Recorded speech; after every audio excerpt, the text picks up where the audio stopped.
मैं मंतोष मिश्रा भारत, आपके इंग्लिश का teacher, friend, philosopher and guide. जैसा कि आप जानते हैं हम लोग नाउन की क्लास कर रहे हैं और नाउन के हम लोग आखिरी पड़ाव पे हैं। हमने इससे पहले proper noun, common noun, collective noun, noun of material और अब आखिरी एब्स्ट्रैक्ट नाउन करने को जा रहे हैं। तो पहले जो हमने 4 नाउन पढ़ रखे हैं, प्रॉपर नाउन पढ़ रखा है, कॉमन नाउन पढ़ रखा है, कलेक्टिव नाउन पढ़ रखा है, मटेरियल नाउन पढ़ रखा है, तो अब हम नाउन के आखिरी कड़ी में हैं, एब्स्ट्रैक्ट नाउन पढ़कर नाउन को ख़त्म करेंगे। तो उम्मीद कर रहा हूँ कि आपको क्लास पसंद आ रही होगी और मैं बार बार आपको कहता हूँ कि अगर कोई टॉपिक आपको समझ में नहीं आता है, कोई बात क्लियर नहीं होती है, तो आप कमेंट बॉक्स में लिखें। मैंने पिछली क्लासेस में अपना व्हाट्सअप नंबर भी दे रखा है, व्हाट्सअप करें और कोई भी डाउट आप हमसे पूछ सकते हैं। अगर आपको वीडियो पसंद आ रहा है तो आप इसे लाइक करें, शेयर करें, सब्सक्राइब करें, अधिक से अधिक लोगों तक पहुंचाएं ताकि अधिक से अधिक लोगों को इंग्लिश मेरे से अगर समझ आए तो वो समझ लें। ये जितने भी क्वेश्चंस मैंने लिख रखे हैं, ये सारे क्वेश्चंस प्रीवियस ईयर के आए हुए हैं। कुछ एनडीए के हैं, कुछ सीडीएस के हैं, कुछ सीजीएल के हैं और कुछ सीपीओ के हैं। अगर आपने प्रीवियस ईयर का क्वेश्चन बनाया होगा तो आपको मिला भी होगा। अब आपको ये देखना है कि इस सारे क्वेश्चन का जवाब आपके पास लॉजिकल है क्या? क्या आप पहले भी इस क्वेश्चन को देखकर ये समझ जाते थे कि ये एब्स्ट्रैक्ट नाउन का क्वेश्चन है? और अगर एब्स्ट्रैक्ट नाउन का क्वेश्चन है तो ये सही कैसे बनेगा, या इसमें क्या गलती हुई है? इंपॉर्टेंट चीज़ ये है, सिर्फ क्वेश्चन समझ लेना। अभी भी इसमें से कई क्वेश्चन का आंसर आपको आते होंगे, हो सकता है, पॉसिबिलिटी है, लेकिन क्या लॉजिक के साथ आता है? क्या आप पहचान कर बना दें कि एब्स्ट्रैक्ट नाउन है? जैसे पहला क्वेश्चन है, the life is full of ups and downs. ये जब एग्जाम में आता है तो हमारे कुछ बच्चे इसमें सी में करके आते हैं, कुछ इसमें नो एरर करके आते हैं, कुछ बच्चे ए में ही करके आते हैं। अभी जो फर्स्ट टाइम है, मैंने किसी का आंसर नहीं बता रहा हूँ, आपको अपना आंसर करना है, आंसर को टिक करके रखना है और जब मैं एब्स्ट्रैक्ट नाउन पढ़ा दूंगा, इसके फीचर्स पढ़ा दूंगा, तो आपको देखना है कि आपके आंसर में कोई चेंज हुआ क्या, अभी आपके आंसर क्या रहे थे और बाद में। और मैं अभी जो आंसर्स बच्चे बनाते हैं वो भी बता दे रहा हूँ क्या क्या बना कर आते हैं। जब इसकी बात करते हैं तो इसमें कुछ बच्चे बी में गलती करते हैं, कुछ सी में गलती करते हैं, कुछ ए में भी करके आते हैं। जब हम तीसरे की बात करते हैं, थर्ड क्वेश्चन की, it is a truth that those who are jealous of others never get peace in life. कुछ लोग इसमें बी में गलती कर देते हैं, अदर्स का हटा देते हैं, कुछ लोग सी में गलती करते हैं, कुछ ऐसे भी है जो ए में गलती करते हैं और कुछ ऐसे भी है जो इसमें नो एरर करके आते हैं। इसमें मतलब इसमें चारों तरह के आंसर बच्चे करके आते हैं। Fourth, he always practices the justice and cares for moral principles. इसमें कुछ बच्चे सी करके आते हैं, कुछ लोग नो एरर करके आते हैं और कुछ लोग ए भी करके आते हैं। इसमें एस और सी का चक्कर देखते हैं कि एस कर दिया, सी कर दिया, ऐसा भी करके आते हैं। फिफ्थ जो है, इसमें कुछ बच्चे बी में करके आते हैं, देखते हैं कि वो जो कॉमा 2 बार क्यों लगा दिया, और कुछ लोग नो एरर करके आ जाते हैं। सबकी अपनी अपनी सोच होती है, हम किसी को सही या गलत नहीं कह सकते। और कुछ लोग इसमें ए में भी गलती करते हैं। सी में कई लोग ए में गलती करते हैं, कई लोग बी में गलती बताते हैं और कुछ लोग नो एरर करके आते हैं। और जो नेक्स्ट लास्ट क्वेश्चन है हमारा, इसमें कुछ लोग सी में गलती करते हैं, गोल्ड के पहले दा लगा देते हैं, कहते हैं कि सी में एरर है, इसका भी नाम रख दिया जाए ए, बी, सी, और नो एरर है तो डी। ऐसा ही करते हैं लोग। और कुछ लोग ए में गलती करते हैं, कुछ सी में गलती करते हैं। ये मैंने संभावनाएं बताई कि लोग करते हैं ऐसा, स्टूडेंट्स ऐसा करते हैं। आपको देखना है कि इसका सही आंसर क्या है, अभी आपका आंसर क्या है, और क्लास खत्म होते होते क्या आपका आंसर बदलता है। तो हम लोग इस पूरे चैप्टर में 3 तरह की बातें देखेंगे। पहला, एब्स्ट्रैक्ट नाउन होता क्या है, सेकंड, एब्स्ट्रैक्ट नाउन का फीचर क्या है, और थर्ड कि एब्स्ट्रैक्ट नाउन के क्वेश्चंस कैसे बनते हैं। वैसे थर्ड जो है पहले 2 में ही इंक्लूड हो जाता है, क्योंकि अगर आप जान जाते हैं कि एब्स्ट्रैक्ट नाउन किसको कहते हैं और फिर इसके फीचर्स क्या है, इसके यूज़ कैसे होते हैं, तो फिर आपको एरर बनाने में दिक्कत होती ही नहीं है। यानी फर्स्ट 2 का जो बाय प्रोडक्ट है वो तीसरा है। अगर आपने समझ लिया कि एब्स्ट्रैक्ट नाउन क्या है, एब्स्ट्रैक्ट नाउन किसको कहते हैं और इसके फीचर्स क्या है, इसके यूज़ क्या है, यूज़ कहने का मतलब इसके साथ आर्टिकल का इस्तेमाल होता है कि नहीं, इसका प्लूरल फॉर्म होता है कि नहीं, इसके साथ वर्ब का इस्तेमाल कैसा होता है, ये सारी चीज़ें अगर आपको समझ में आ जाती है तो एरर चुटकियों में बनता है। तो सबसे पहले हम लोग सीखते हैं, जानते हैं कि एब्स्ट्रैक्ट नाउन आखिर है क्या। एब्स्ट्रैक्ट नाउन हम कहते किसको हैं। तो जिन्होंने सेकेंड क्लास या थर्ड क्लास देखी होगी, तो जब मैंने नाउन एंड इट्स टाइप बताया था, जिन्होंने नहीं देखा है सेकेंड क्लास या थर्ड क्लास, तो जाकर सेकेंड क्लास और थर्ड क्लास की सारी वीडियोस देखें। और ज़्यादा बेहतर ये है कि अगर आप ये पहली क्लास देख रहे हैं, अभी आप क्लास देख रहे हैं, तो इसके पहले के जितनी क्लासेस हुई हैं आप उन्हें देख लें, क्योंकि ये तो लास्ट क्लास है और हमने क्या कर रखा है, अरेंज कर रखा है class wise, day 1, day 2, day 3 करके अरेंज कर रखा है। तो आपको ढूंढने में दिक्कत भी नहीं होगी, पता चल जाएगा। या क्लास 1 क्लास 2 भी लिखा है, जो क्लास से ढूंढना चाहे वो क्लास 1 क्लास 2 करके ढूंढ सकते हैं, और नहीं तो डे 1 डे 2 डे 3 करके आप ढूंढ लीजिएगा। तो सीरीज में देखेंगे वीडियो। तो अभी हम एब्स्ट्रैक्ट नाउन पर आते हैं। इससे पहले मैंने material noun, collective noun, noun of multitude, common noun और प्रॉपर नाउन पढ़ा रखा है और बेसिक ग्रामर कंसेप्ट बता रखा है। सबसे पहले देखिए कि एब्स्ट्रैक्ट वर्ड जो है, एब्स्ट्रैक्ट वर्ड, ये वर्ड आया कहाँ से। तो सबसे पहले इसमें नाउन वर्ड को भी देख लें, दोनों बातें देखें। तो पहले नाउन था, फिर एब्स्ट्रैक्ट नाउन है। समझने की बात क्या है, पहले नाउन वर्ड है और उसमें एब्स्ट्रैक्ट, कुछ नाउन है उसको हम एब्स्ट्रैक्ट नाउन कहते हैं। तो कुछ नाउन को हम लोग एब्स्ट्रैक्ट नाउन क्यों कहते हैं, ये सबसे ज़्यादा इंपॉर्टेंट क्वेश्चन है समझना। तो नाउन का मतलब क्या हुआ, नेम। नाउन है तो नेम। अब किस तरह के नेम को हमने एब्स्ट्रैक्ट नाउन कहा, तो इसलिए एब्स्ट्रैक्ट वर्ड को समझना बहुत जरूरी है। तो एब्स्ट्रैक्ट वर्ड का दो मतलब होता है। एक एब्स्ट्रैक्ट वर्ड का मतलब सीधा है, एब्स्ट्रैक्ट का मतलब ड्रॉन ऑफ। क्या मीनिंग है, ड्रॉन ऑफ। और एब्स्ट्रैक्ट का दूसरा मतलब होता है फॉर्मलेस। क्या होता है, फॉर्मलेस। अब अगर इस दोनों मीनिंग के हिसाब से हम देखें तो एक क्या हो गया, ड्रॉन ऑफ नेम हुआ ना, एब्स्ट्रैक्ट का मतलब हो गया ड्रॉन ऑफ नेम, एक कंडीशन ये हुआ। और दूसरा क्या हो गया, फॉर्मलेस, फॉर्मलेस नेम। दोनों में से कुछ भी समझ लें, या तो हम ड्रॉन ऑफ नेम समझ लें या फिर फॉर्मलेस नेम समझ लें। अब ये ड्रॉन ऑफ नेम और फॉर्मलेस नेम कहने का क्या मतलब है, तो सबसे आसान जो है पहले उसे समझते हैं। सबसे आसान क्या है, इसे समझना कि एब्स्ट्रैक्ट, अगर आप डिक्शनरी में एब्स्ट्रैक्ट का मीनिंग देखेंगे तो एब्स्ट्रैक्ट का मीनिंग निकलेगा, एक तो निकलेगा ड्रॉन ऑफ, मतलब अलग करना। ड्रॉ ऑफ का मतलब अलग करना, एब्स्ट्रैक्ट। तो एब्स्ट्रैक्ट अगर कर रहे हैं तो किसी को आप निकाल रहे हैं, अलग कर रहे हैं। और एब्स्ट्रैक्ट का दूसरा मीनिंग निकलेगा फॉर्मलेस, जिसकी कोई आकृति नहीं है। लेकिन कुछ लोग इसी वजह से क्या समझते हैं कि जो इनविजिबल है वो एब्स्ट्रैक्ट नाउन है। आप में से कई लोग ऐसा समझते होंगे, जो इनविजिबल है वो एब्स्ट्रैक्ट नाउन है। ऐसा नहीं है, जो इनविजिबल है वो एब्स्ट्रैक्ट नाउन नहीं है। ऐसा नहीं कि जो इनविजिबल होगा वो एब्स्ट्रैक्ट नाउन हो जाएगा। एब्स्ट्रैक्ट नाउन का मतलब है जो फॉर्मलेस है, जिसकी कोई आकृति नहीं है। इसी कंफ्यूजन की वजह से कुछ बच्चे ऐसे होते हैं जो एयर को एब्स्ट्रैक्ट नाउन समझते हैं। उन्हें लगता है एयर एब्स्ट्रैक्ट नाउन है क्योंकि एयर फॉर्मलेस है, लेकिन एयर एब्स्ट्रैक्ट नाउन नहीं है। एयर एब्स्ट्रैक्ट नाउन इसलिए नहीं है कि एयर हम सिर्फ इनविजिबल है, फॉर्म उसका होता है। अगर उसका फॉर्म नहीं होता तो पेड़ से वो कैसे टकराता, पेड़ को उखाड़ कैसे देता, सिर्फ हम देख नहीं पाते, फॉर्म है। और आप अगर साइंस की क्लास पढ़े होंगे 9th-10th में, तो आपने पढ़ा होगा कि गैसेस जो होते हैं उसका फिक्स शेप नहीं होता, उसको जिस बर्तन में रखते हैं उसी का वो शेप ले लेता है। सिर्फ इतनी ही बात है, ये नहीं कहा था कि उसका फॉर्म ही नहीं होता है। तो उसका फिक्स फॉर्म नहीं होता, जिस बर्तन में रखते हैं उसका शेप ले लिया। तो दूसरी बात यह है कि अगर हम किसी कंटेनर में रखते हैं तो वजन बढ़ जाता है।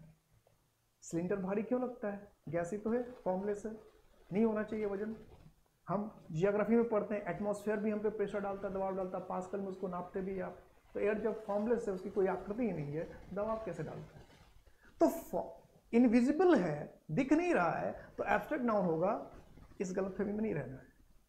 फॉर्मलेस कहने का मतलब जिसकी कोई आकृति ही नहीं है, जिसकी कोई आकृति नहीं, इसकी आकार ही नहीं है कोई। जैसे हमने कहा लव,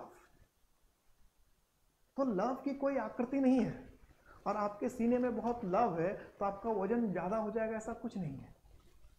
हेट्रेड, कोई आकृति नहीं, कोई आकार नहीं है। सिंपैथी, कोई आकृति नहीं है, कोई आकार नहीं है। फॉर्मलेस, जिसकी कोई आकृति ही नहीं है। तो ऐसे नेम जिसको वो फॉर्मलेस है, इसकी कोई आकृति नहीं है, और जिसको सिर्फ और सिर्फ हम एहसास कर सकते हैं, महसूस कर सकते हैं। तो क्या कहना है इसमें? फॉर्मलेस नेम जिसको हम सिर्फ क्या कर सकते हैं? फील कर सकते हैं, एहसास कर सकते हैं, रियलाइज कर सकते हैं। सिर्फ ऐसे नेम को हम क्या कहते हैं? Abstract noun. सपोज कीजिए कि अगर यहां पर आग से टच हो जाए तो जलन होगी, तो जलन को तो हम सिर्फ एहसास ही कर सकते हैं ना, इसलिए जो जलन है वो एब्स्ट्रैक्ट नाउन है। जो ठंडक है, जो गर्मी है, वो क्या है? एब्स्ट्रैक्ट नाउन है। चीनी आपने खाया, और तो चीनी तो दिख रहा है, लेकिन चीनी खाने के बाद जो मिठास है वो सिर्फ एहसास है, उसकी कोई आकृति नहीं होती है। उसकी आकृति बनाकर हम समझा नहीं सकते कि ये ऐसा है, एहसास ही करना पड़ेगा। तो जितने भी एहसास के नेम है जो फॉर्मलेस है, जिसकी कोई आकृति ही नहीं है, जिसको सिर्फ हम एहसास कर सकते हैं, ऐसे नेम्स को हमने क्या कहा? Abstract noun. या तो हम इस एक तरीके से समझ लेते हैं, नहीं तो इसे ही समझने का हमारे पास दूसरा तरीका भी है, और दूसरा तरीका है ड्रॉन ऑफ नेम। जैसे ड्रॉन ऑफ की बात होगी तो ड्रॉ का मतलब अभी क्या बताया था? खींचना, अलग करना। तो जैसे हम किसी चीज को खींचेंगे तो इसका मतलब है कोई चीज किसी से अटैच्ड है, जुड़ी हुई है, तो उससे खींचना पड़ेगा। तो खींचने के लिए तो कोई एक पहले ऑब्जेक्ट चाहिए जिसमें कोई चीज छुपी हो, जुड़ी हुई हो, और फिर कोई ताकत चाहिए, बल चाहिए से कि छुपी हुई चीज को हम उससे निकालें। यानी एक ऐसी चीज हो जिसमें कोई चीज छुपी हुई हो और हमारे पास ताकत हो ताकि उसको हम ड्रॉ कर सके, खींच सके, तभी एब्स्ट्रैक्ट नाउन होगा। यही बात है ना, ड्रॉ और खींचने का भी यही कंसेप्ट हुआ। तो इसका मतलब यह है कि ड्रॉन ऑफ नेम को समझने के लिए सबसे पहले हमें समझना चाहिए कि हमारे इर्द गिर्द में क्या होगा? कोई ना कोई ऑब्जेक्ट होगा। कोई ना कोई क्या है? ऑब्जेक्ट होगा। अब ऑब्जेक्ट अगर है तो ऑब्जेक्ट के अंदर कोई ना कोई क्वालिटी है। ऑब्जेक्ट के अंदर कोई ना कोई क्वालिटी है, स्टेट है, एक्शन जो उसके अंदर छुपा हुआ है, जिसको हम सिर्फ एहसास कर सकते हैं। और एहसास करने के लिए भी कोई माध्यम चाहिए, और वो माध्यम क्या है उसे भी जानना जरूरी है। तो इसका ये मतलब सबसे पहले तो ये हुआ कि हमारे इर्द गिर्द हर तरफ ऑब्जेक्ट ही ऑब्जेक्ट है। आप खुद एक ऑब्जेक्ट है, तो इसका मतलब है कि आपके अंदर ही कई एब्स्ट्रैक्ट नाउन हैं। तो जितने भी ऑब्जेक्ट हमारे इर्द गिर्द दिख रहे हैं उन सब के अंदर कोई ना कोई एब्स्ट्रैक्ट नाउन छुपा हुआ है, जिससे एहसास करके आपको दिमाग से सोच कर निकालना पड़ेगा। तो एहसास करने के लिए हमारे पास जो इंपॉर्टेंट चीज होना चाहिए वो है माइंड, मस्तिष्क। अगर हमारे पास माइंड ही नहीं है, हमारे पास मस्तिष्क नहीं है, तो हम एहसास नहीं कर सकते। इसलिए जो कामों में चला गया उसे कुछ पता नहीं चलता है ना। जो कामों में है उसे क्या पता चलना, उसे कुछ पता नहीं चलता, क्योंकि उसका दिमाग काम करना बंद कर देता है ना। या जिसका दिमाग खराब हो जाता है वो ठंडे में भी क्या हो सकता है? ठंडे पानी से नहा सकता है दिसंबर में भी, और गर्मी में भी कंबल ओढ़ लेता है, उसे एहसास ही नहीं होता है। तो एहसास होने के लिए दिमाग का होना जरूरी है। इसके दो मतलब हुए कि अगर आपको एब्स्ट्रैक्ट नाउन समझना है तो सबसे पहले आपको समझना होगा कि आपके इर्द गिर्द में कितनी चीजें हैं, आपके अगल बगल कितनी चीजें हैं।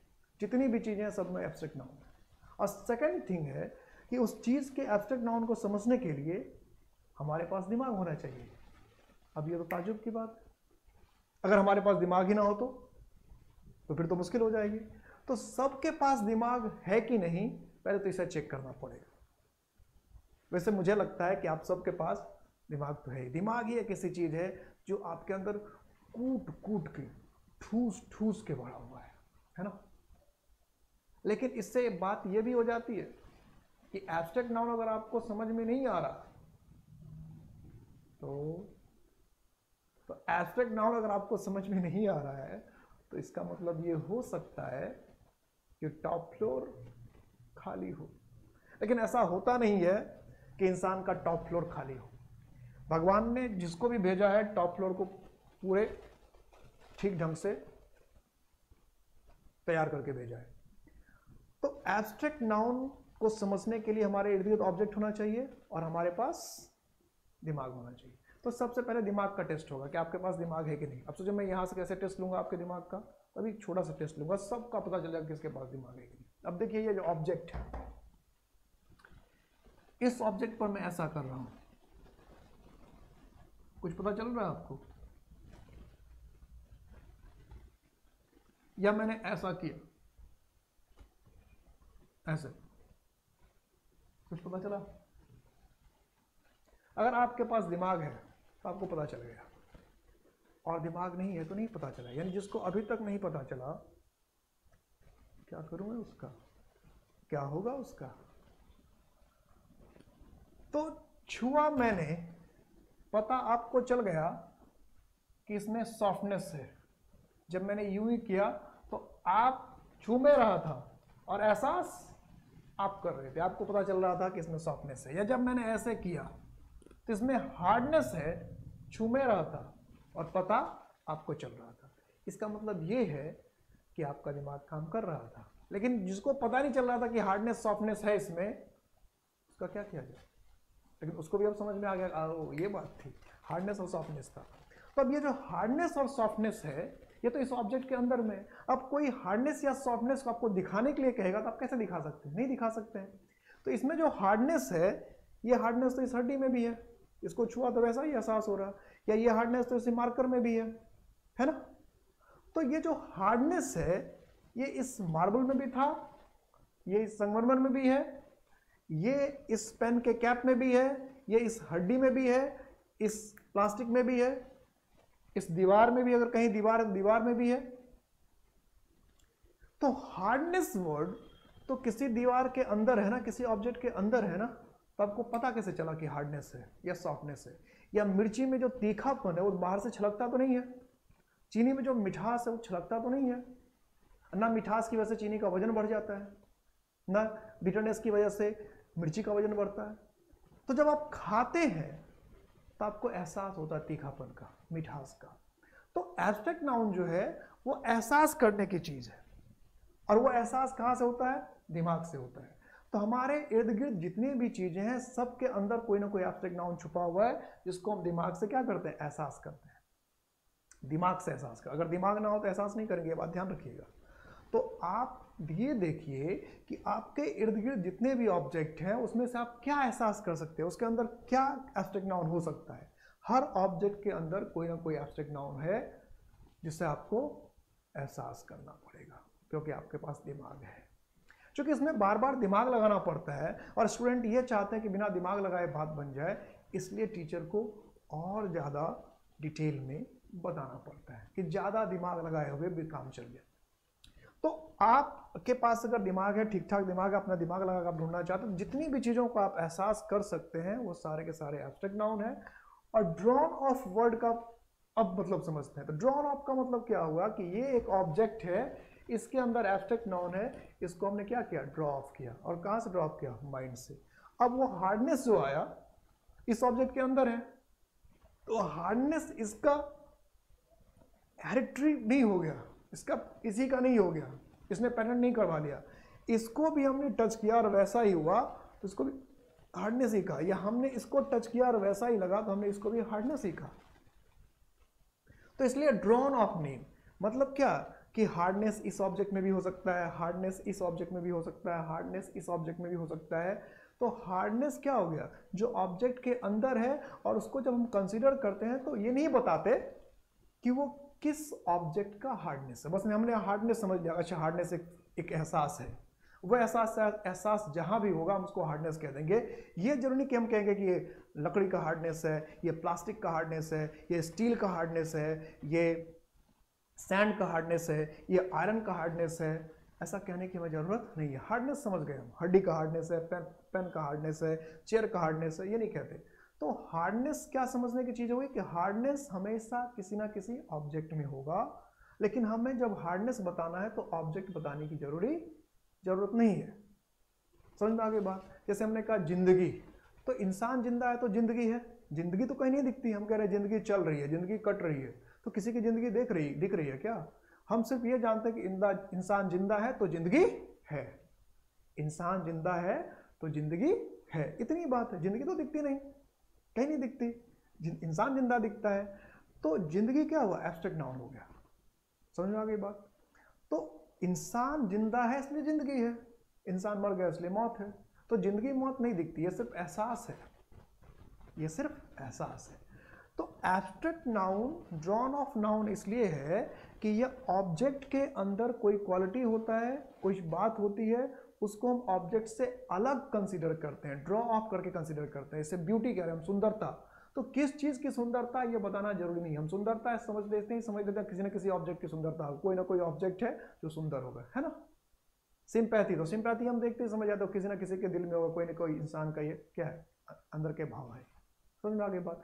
किस इंसान के भाव है ये बताना सिंपैथी के लिए जरूरी नहीं, लव के लिए जरूरी नहीं, केयर के लिए बताना जरूरी नहीं है। तो समझ में आ गया? ड्रॉन ऑफ नेम का मतलब क्या हुआ कि वस्तु से अलग किया हुआ नाम। वस्तु से अलग किया हुआ नाम का मतलब क्या है कि जो एब्स्ट्रैक्ट नाउन है वो एब्स्ट्रैक्ट नाउन एक ही तरह का अलग अलग ऑब्जेक्ट में हो सकता है, कि हार्डनेस आयरन में भी हो सकता है, हार्डनेस स्टील में भी हो सकता है, हार्डनेस गोल्ड में भी है, हार्डनेस डायमंड में भी है। तो हमें ऑब्जेक्ट बताने की जरूरत नहीं है हार्डनेस बताने के लिए। हार्डनेस कह दिया, समझ में आ गई?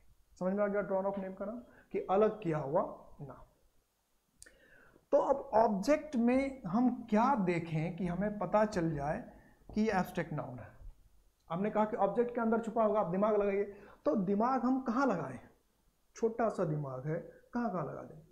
तो ऑब्जेक्ट जो है अगर है तो उसके अंदर एब्स्ट्रैक्ट नाउन है।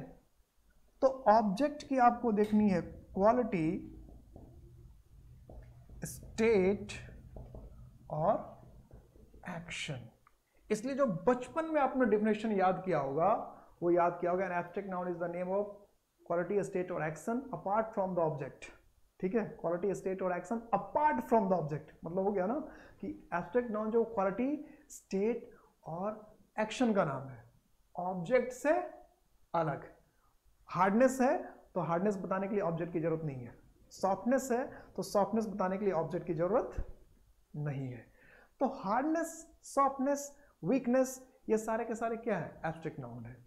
तो ऑब्जेक्ट की क्वालिटी देखनी है आपको, ऑब्जेक्ट का स्टेट, स्टेट का मतलब यहां राज्य नहीं है, स्टेट का क्या मतलब है?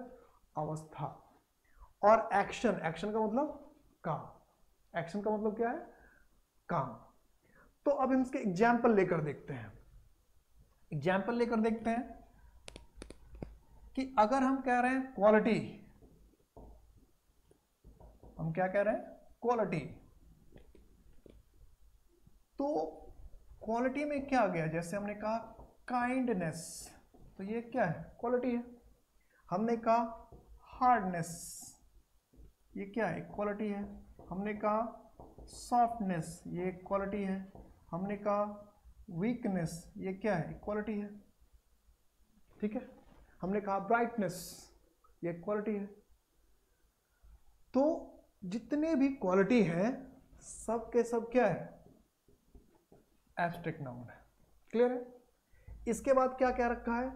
इसके बाद क्या है? स्टेट, अवस्था। जैसे हम कहते हैं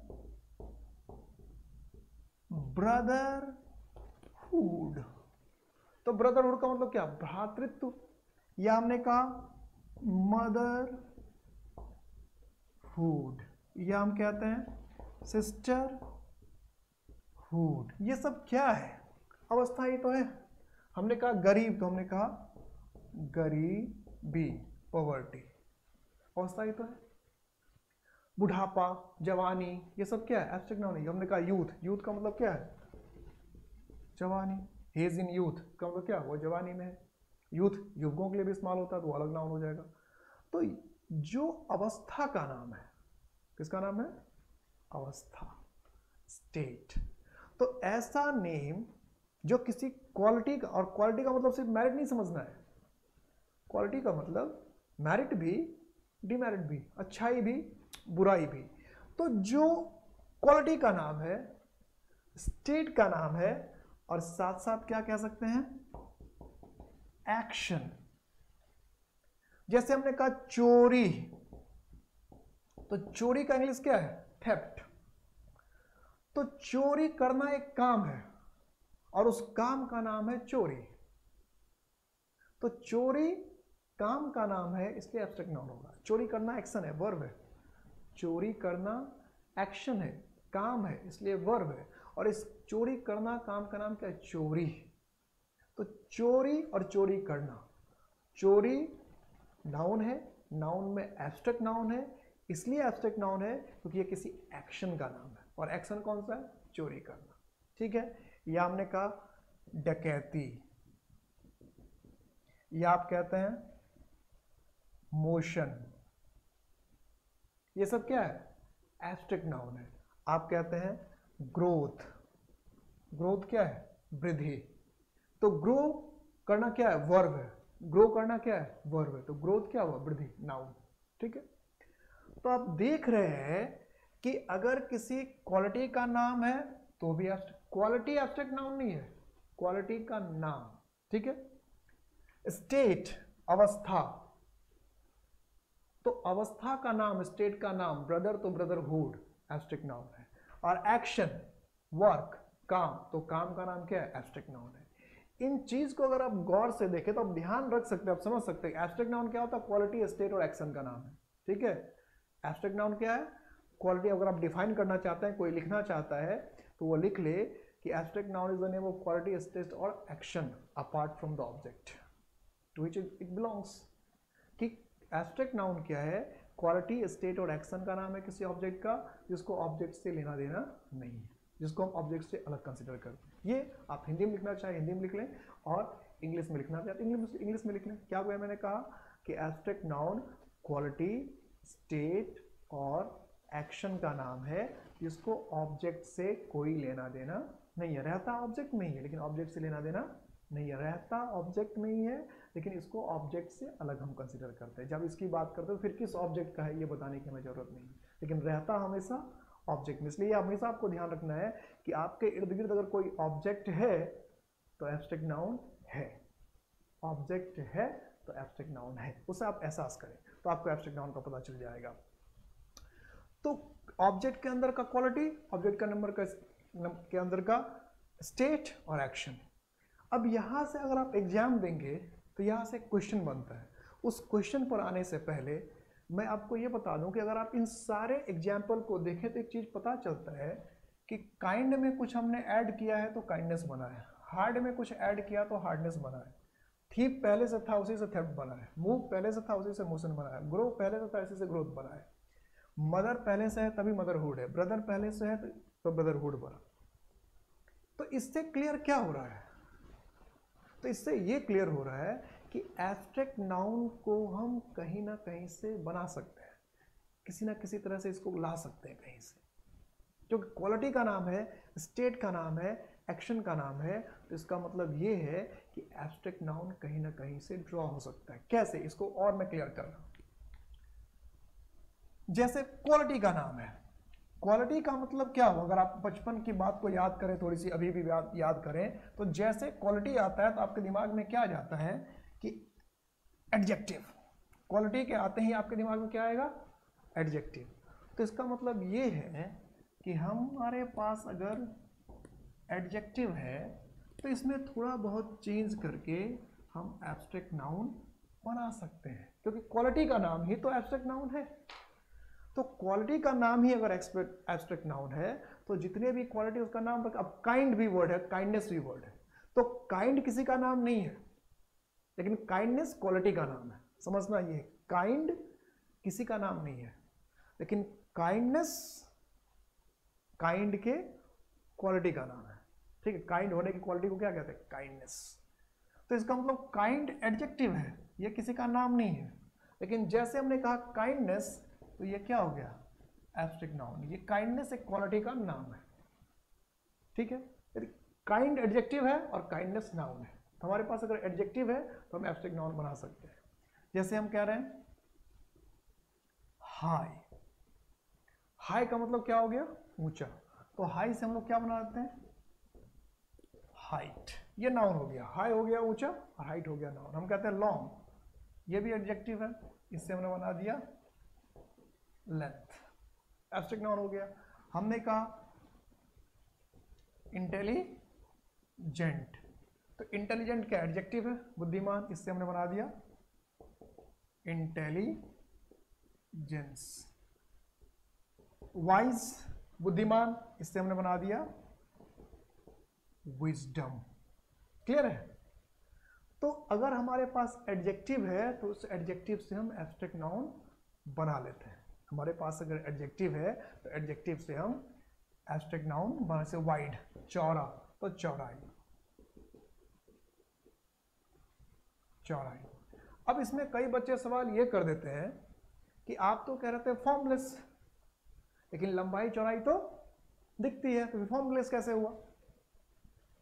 तो जरा इस बात को समझिए, जैसे ये ऑब्जेक्ट है व्हाइट बोर्ड, अब इसकी लंबाई की बात कर रहे हैं, चौड़ाई की बात कर रहे हैं, तो ये इसकी मान लिया अगर चौड़ाई इधर है या लंबाई इसको कंसिडर करें, ये कमरे, कमरे को क्या कहते हैं, इसको हम लंबाई कंसिडर कर रहे हैं, इसे हम चौड़ाई कंसिडर कर रहे हैं। तो या ये मेरा पेट है, इसको हमने ऐसे नापा तो गोलाई लगेगा, ठीक है। लेकिन अगर ये गोलाई है तो फिर ऐसे कर दिया तो सीधा हो गया, नहीं तो स्ट्रेट हो गया, तो गोलाई सीधा कैसे हो गया, और नाप तो वही रहेगा। अगर हमने नाप लिया 40 सेंटीमीटर तो 40 सेंटीमीटर ही रहेगा, जब ऐसे करके रखा था ये गोल था, फिर ऐसे हो गया तो 40 सेंटीमीटर रहेगा। तो एक्चुअली हम गोलाई नहीं नापते, गोल ऑब्जेक्ट को नापते हैं।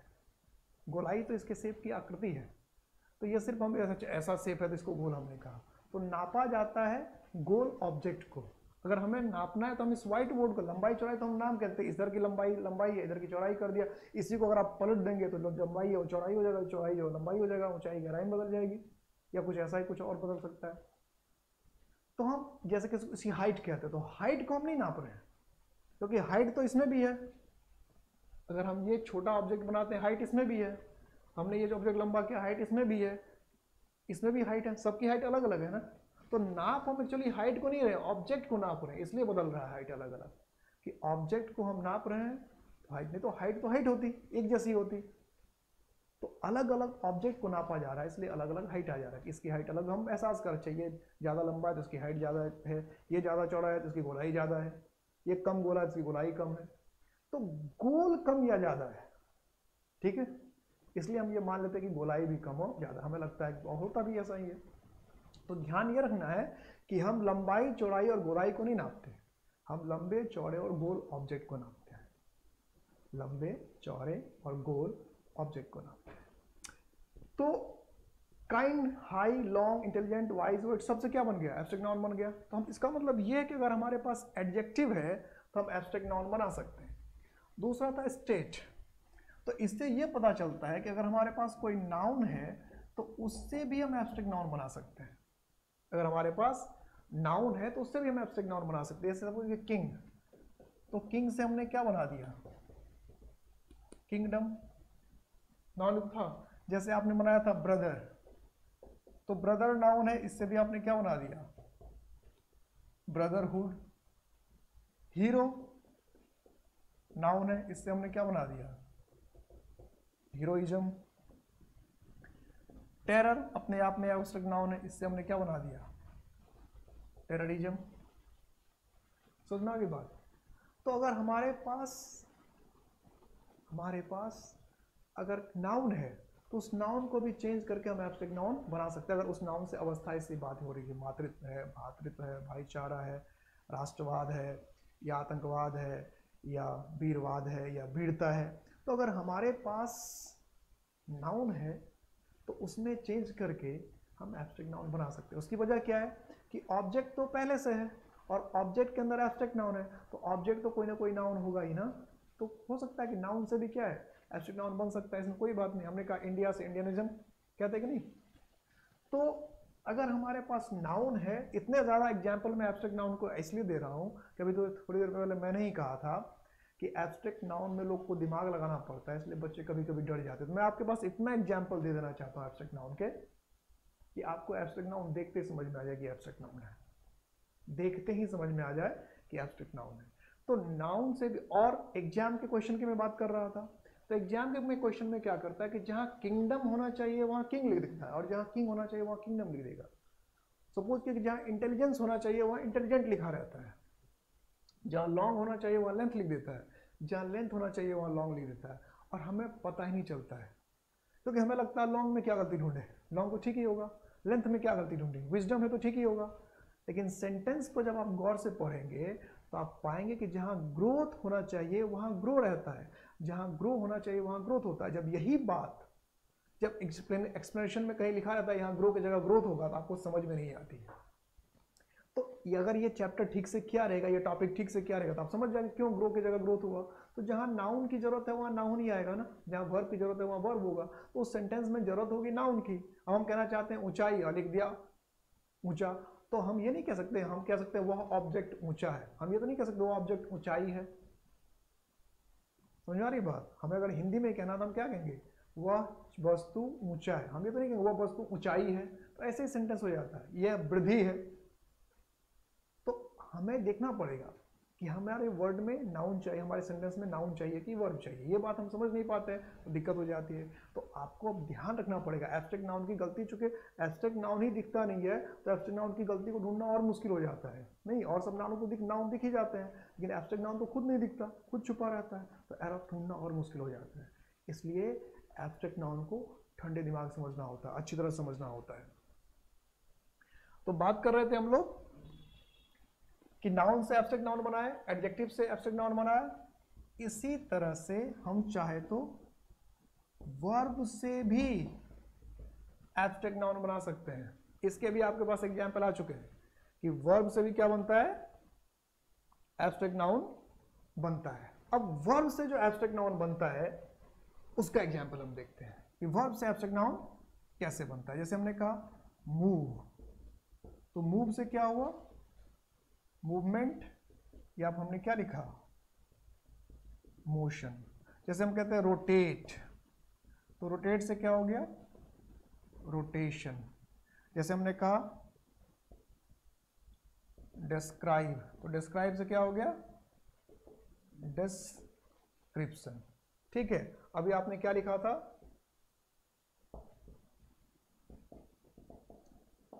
कि अगर हमारे पास ग्रो है हमने क्या कर दिया, ग्रोथ। ठीक है, अगर हम कहते हैं असेस तो क्या लिख देते हैं, असेसमेंट। असेस है तो क्या लिखते हैं, असेसमेंट। तो इस तरह से हमें यह पता चल रहा है कि हम नाउन से एब्स्ट्रैक्ट नाउन बना सकते हैं, वर्ब से एब्स्ट्रैक्ट नाउन बना सकते हैं, और हम चाहे तो एडजेक्टिव से भी एब्स्ट्रैक्ट नाउन बना सकते हैं। तो उम्मीद करता हूं कि अब आपको एब्स्ट्रैक्ट नाउन पहचानने में कोई दिक्कत नहीं होगी। लेकिन अभी ये कहानी खत्म नहीं हुई है। अब एब्स्ट्रैक्ट नाउन को और पहचानने के बहुत शॉर्ट तरीके हैं, बहुत आसानी से पहचान सकते हैं, वर्ड देखते ही पहचान सकते हैं। वो तरीका मैं अभी बताने वाला हूं, वो तरीका मैं बताऊंगा, और फिर से एरर कैसे बनता है वो बताऊंगा। ये तो पूरा डिटेल में था कि एब्स्ट्रैक्ट नाउन को हम कैसे पहचानते हैं। अब ये बताऊंगा कैसे चुटकियों में पहचानते हैं एब्स्ट्रैक्ट नाउन, ये भी बताऊंगा, और फिर इससे कॉमन एरर कैसे बनेगा ये बताऊंगा। लेकिन ये नेक्स्ट क्लास में बताऊंगा। तो अगली क्लास में हम लोग एब्स्ट्रैक्ट नाउन के सेकंड क्लास में फिर मिलते हैं। उम्मीद करता हूं कि आप सारे नाउन के वीडियोस देख कर आएंगे और आपको वीडियो पसंद आ रहा है, अच्छा लग रहा है, क्लास में मजा आ रहा है, तो आप हमें एनकरेज करने के लिए हमारी वीडियो को शेयर कीजिए, लाइक कीजिए, सब्सक्राइब कीजिए, और अधिक से अधिक स्टूडेंट तक पहुंचाइए। अगर आपको लगता है कि हाँ, ऐसा पढ़कर, इसे समझकर बच्चे अच्छा कर सकते हैं, बेहतर कर सकते हैं, तो आप इसे अधिक से अधिक लोगों तक पहुंचाइए। अब हमारा नाउन खत्म होने जा रहा है, अभी नाउन के कम से कम 1 से 2 क्लासेस और होगी एब्स्ट्रैक्ट नाउन की, तब जाके नाउन खत्म होगा, और फिर नाउन के हम प्रीवियस ईयर के 100 क्वेश्चंस करेंगे। लेकिन पहले सारे नाउन को समझना है।